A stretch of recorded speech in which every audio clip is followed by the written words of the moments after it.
Millions are at risk as deadly fungal infections acquire drug resistance.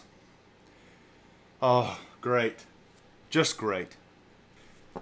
Researchers believe widespread use of fungicides on crops is reducing effectiveness of frontline medicines. Scientists have warned that potentially deadly fungal infections are acquiring resistance to many of the medicines currently used to combat them. More than 1 million people die of fungal infections every year, including about 7,000 in the UK, and deaths are likely to increase as resistance continues to rise. Researchers say the widespread use of fungicides on crops is one of the main causes of the rise in fungal resistance, which mirrors the rise of resistance to antibiotics used to treat bacterial infections in humans. There are close parallels between bacterial and fungal resistance, though the problems we face with the latter are particularly worrying, said Professor Adelia Warris, a co-director of the newly opened Center for Medical Mycology at Aberdeen University.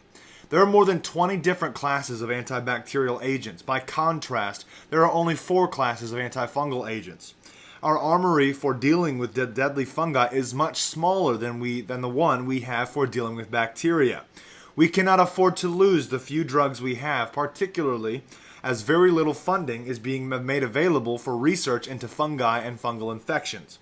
Fungi cause a range of illnesses such as thrush, athlete's foot, and dandruff that can be treated relatively easily. Other illnesses have more serious consequences. Individuals who are receiving bone marrow transplants and who are immune suppressed can die of aspergillus and candida fungi infections, for example.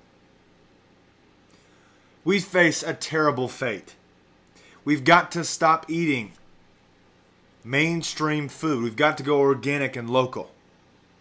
We've got to get away from these fungus infested places, because they're going to kill us, and they are killing us.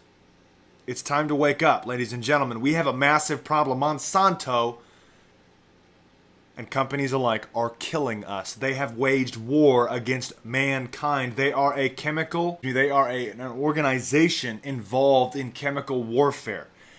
It's not a conspiracy. Go read the facts in the company's history. Yet they control our food.